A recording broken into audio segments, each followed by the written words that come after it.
Hello everyone, and welcome to my Days of Our Lives official. I hope everyone is having a wonderful day. Before we begin, please hit the subscribe button and give this video a thumbs up. Gabby entered the room and grabbed a plate of breakfast as Javi was setting it on the table. Javi said, "This isn't for you," and blocked Gabby. "So, for whom is it intended?" Gabby inquired. Kerry entered and gave Javi a cheek kiss. "You must be the well-known Kerry," Gabby smiled. Javi presented himself to Kerry. "I've been looking forward to meeting you, Kerry, after hearing so many positive things about you," Gabby remarked. Javi made fun of Gabby for being his chaperone after Gabby pointed out that he had not announced a house visitor. Gabby remarked, "I'm just saying a little discretion never hurts." Javi took JJ's money clip from the table and remarked, "Speaking of discretion, JJ left this here after he spent the night." "I'll drop off the money clip at the police station," Gabby said with a smile. Javi reached for a binder and extended it to Gabby. "These are the menus offered by every possible wedding caterer in the area. Would you give Jada this?" Javi inquired. Javi was Gabby's helper, and she was perplexed. "Remember, you gave me the day off?" Javi said. Rolling her eyes, Gabby reached for the binder. Javi and Kerry sat down to eat after Gabby departed. Despite the fact that they hadn't had sex, Javi assured Kerry that he had enjoyed their evening together. "I don't mind going slowly," Kerry remarked. "I'm simply glad to be with you." "The same," Javi grinned. Javi was asked by Kerry if he was staying at the residence too long. Javi shook his head and told them to disregard Gabby since she was a hypocrite. A notification for a new lady whistleblower piece beeped on Javi's phone. Admire Days, B&B, General Hospital, or other soap operas. Participate in the discussion on our SC boards. To interact with fans and start a conversation right away, click here. Does she have anything good? Kerry inquired. Javi remarked, "Well, she's ripping Leo's soap again." Kerry giggled when Javi read aloud a passage. Javi's eyebrows went up. "What?" "It was amusing," Kerry remarked. "No, it isn't." "It's cruel," Javi retorted. According to Javi, there was no use in watching a show you didn't enjoy.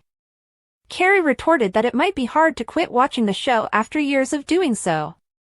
"You have a stake." Kerry said, "You care." "All right. Because you believe Leo ruined Body and Soul, which you grew up watching," Javi said. "He was not alone," Kerry said. "I understand that you might be upset that a show you enjoy is no longer good, but why would you turn criticizing it into a career?" Javi asked out loud.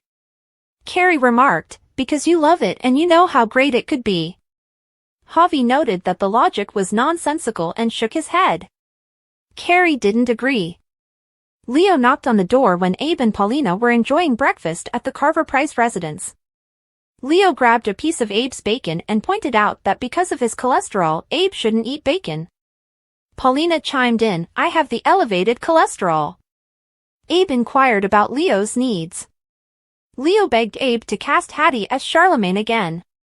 Abe declined. "The problem is that I've already written the scenario in which Charlemagne returns, and it's amazing." Which, given that it's a scenario of resurrection, is paradoxical, Leo remarked. "Ignore it," Abe snarled. Leo mentioned that he had previously informed Hattie that they were moving forward with the story when he pitched it. "Do you still remember why we fired her in the first place?" Abe inquired. Leo clarified that Bonnie had suggested that Hattie be brought back. "Those two seem to despise one another to me." Paulina spoke. "They reconciled. Hattie expressed regret for acting diva. She claims to have grown from her errors." Leo remarked, "And she swears she won't do anything like that again." Hattie had cursed the concert, Paulina recalled Leo. "You want to give that woman another chance to cause more trouble now?" Paulina inquired. Leo maintained that none of the misfortunes on the show had been Hattie's fault. Leo remarked, "The curse was petty and spiteful, but it didn't force Johnny to cheat on his wife." Paulina's jaw fell agape. With hesitation, Abe responded, I have to agree with Leo.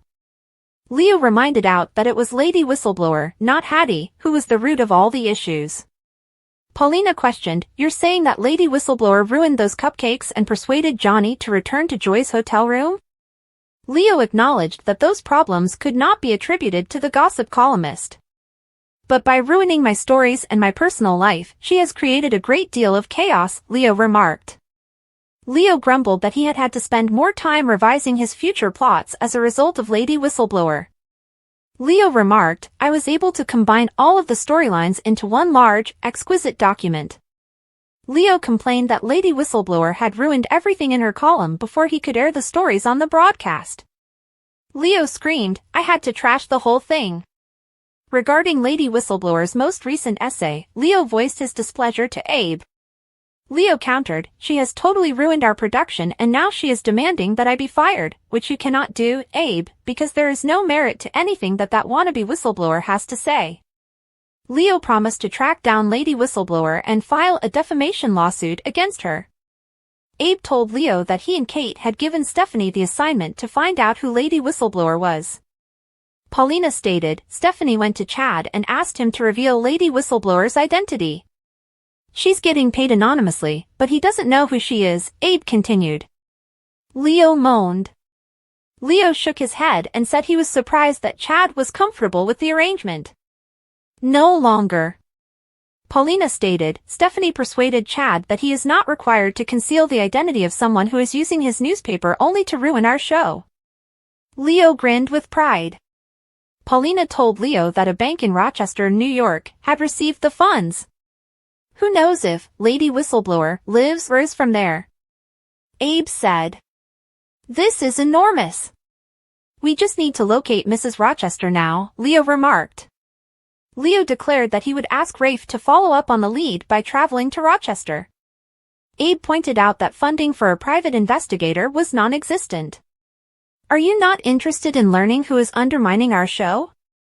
Leo inquired. According to Abe, he did, but he lacked the funds. Paulina volunteered to cover the cost of the inquiry. Leo asked Abe if they had any possibility of rehiring Hattie before he went to follow up with Rafe. I completely understand your hesitancy, but I promise that she will be an absolute professional this time. Additionally, my Charlemagne plot is going to blow the fans away. They adore the resurrection of the dead. Please say yes, Leo begged. Abe offered to speak with Kate after giving Paulina a quick glance. Abe called Kate after Leo left to share Leo's plan to bring Hattie back to life. Abe suggested they speak face-to-face when Kate began to rage on the phone. Yes, I do have some positive news. Abe stated, we're very close to finally exposing Lady Whistleblower.